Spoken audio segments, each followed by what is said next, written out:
किसान मित्रों, मार्च के प्रथम सप्ताह में वो खेत खाली हो जाएंगे जिसके अंदर आपने लहसुन, सरसों, आलू और अगेती प्याज की बुआई करी थी। और दूसरे और किसान मित्र ये भी ऑप्शन ढूंढ रहे हैं कि जैसे ही रबी की फसल खेत से निकलती है तो आगे गर्मी के सीजन में कौन सी फसल लगाई जाए जो मात्र 2 महीने में पक्के तैयार हो जाए और ज्यादा मुनाफा दे। जी हाँ किसान मित्रों, मैं ऐसी फसल की बात कर रहा हूँ जिसे हर साल किसान मित्र लगाते हैं और कम अवधि में ज्यादा मुनाफा कमा के ले जाते हैं। तो उस फसल का नाम है मूंग।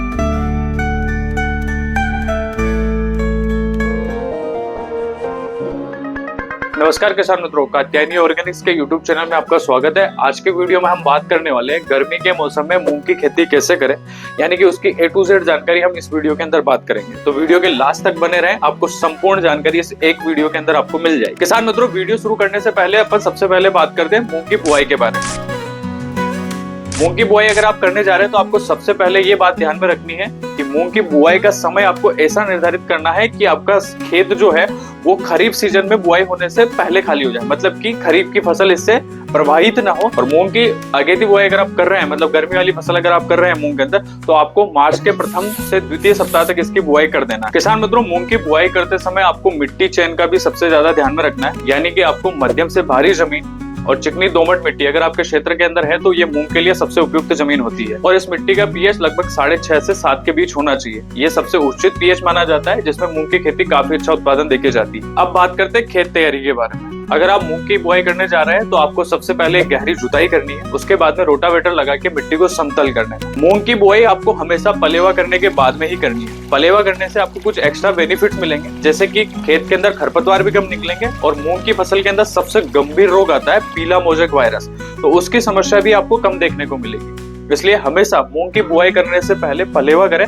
उसके बाद में ही मूंग की बुआई करें। मूंग की बुआई करते समय आपको फर्टिलाइजर का मैनेजमेंट भी काफी बेहतर तरीके से रखना है। ध्यान में रखना है कि आपको मूंग की फसल की बुआई के समय नाइट्रोजन युक्त फर्टिलाइजर को कम प्रयोग में लेना है, क्योंकि मूंग एक ऐसी फसल है जिसके जड़ों में नाइट्रोजन फिक्सेशन होता है, मतलब कि ये फसल नाइट्रोजन तैयार करती है। अगर आप नाइट्रोजन युक्त फर्टिलाइजर जैसे कि यूरिया, डीएपी नहीं भी देते हैं फसल को तो चलता है। और इसके अलावा जैसे कि फास्फोरस और पोटाश युक्त खादों को अगर आप ज्यादा देते हैं तो फसल को ज्यादा लाभ होगा। इसके लिए आप खेत तैयारी के समय एसएसपी के 2 बैग और साथ ही में जिंक सल्फेट 4 से 6 किलो प्रति एकड़ के हिसाब से बुरकाव के माध्यम से जमीन के अंदर डलवा दें। उसके बाद में मूंग की बुआई करें। अब बात करते हैं मूंग की बुआई का सबसे महत्वपूर्ण विषय के बारे में, यानी कि बीज चयन के बारे में, जिसमें अक्सर किसान भाई गलती करते हैं और गलत सीजन में गलत वैरायटी का चयन कर लेते हैं, जिससे समय पे खेत खाली नहीं होता है और आगे चल के उनको अगली फसल के लिए भी देरी हो जाती है। इसलिए आपको इस विषय को सबसे गंभीरता से लेनी है। बीज वैरायटी वैसी ही चयन करनी है जिससे कि आपको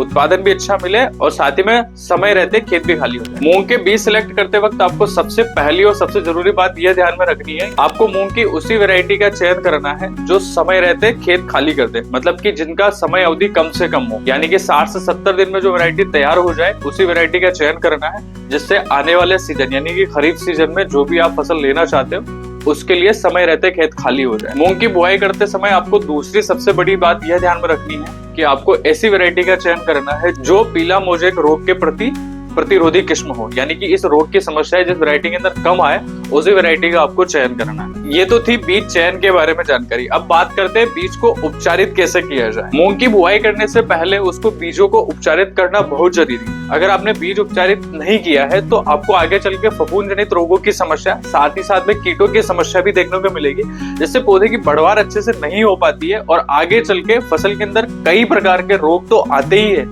साथ ही साथ में बीजों का अंकुरण जो है वो भी सही से नहीं हो पाता है। और अगर आप मूंग की बुआई करने जा रहे हैं तो मूंग के बीज को उपचारित करने के लिए आप FIR विधि, यानी कि सबसे पहले आपको फंजीसाइड, उसके बाद में इंसेक्टिसाइड और सबसे लास्ट में राइजोबियम कल्चर से बीजों को उपचारित करना है।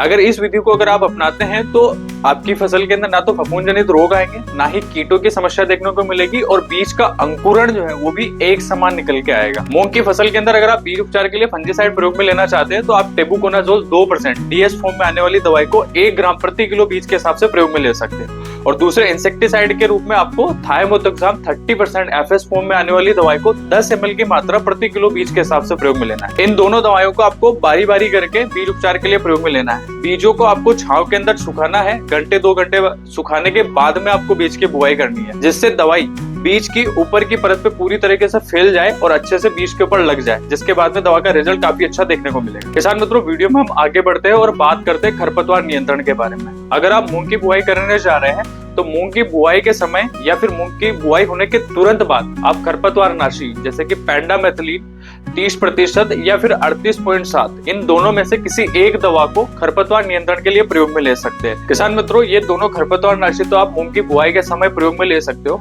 और अगर आप इनको नहीं दे पाते हो और फसल में खड़ी फसल के अंदर अगर आप खरपतवार नाशी प्रयोग में लेना चाहते हैं तो हम इस वीडियो के अगले पार्ट में उसके ऊपर चर्चा करेंगे। यानी कि मूंग की फसल के अंदर खड़ी फसल में कौन कौन से खरपतवार नाशी आते हैं, जो 15 से 20 दिन की अवस्था पे जो खरपतवार निकलता है उसको कंट्रोल कैसे किया जाता है, हम उस वीडियो में पूरी जानकारी देंगे। और कौन कौन से खरपतवार नाशी आते हैं, वो कौन सी खरपतवारों को खत्म करेगा, ये संपूर्ण जानकारी आपको उस वीडियो के अंदर मिलेगी। तो अभी चैनल को सब्सक्राइब कर लीजिए, मूंग की शुरू से लेकर लास्ट तक की सारी जानकारी आपको इस चैनल के ऊपर मिल जाए। किसान मित्रों, अगर आपके क्षेत्र में भी अगर आप मूंग की बुआई करते हैं और उसके अंदर सबसे गंभीर समस्या अगर देखने को मिलती है तो आप कमेंट बॉक्स में जरूर पूछें, हम उसके ऊपर एक सेपरेट वीडियो लेके आएंगे। और अगर आपको ये वीडियो अच्छी लगी है तो इसे लाइक करें, चैनल को सब्सक्राइब करना ना भूलें, और किसी भी प्रकार की और भी कोई जानकारी लगे तो स्क्रीन पे दिए हुए हेल्पलाइन नंबर पर आप कभी भी फोन लगा के हमसे जानकारी ले सकते हैं।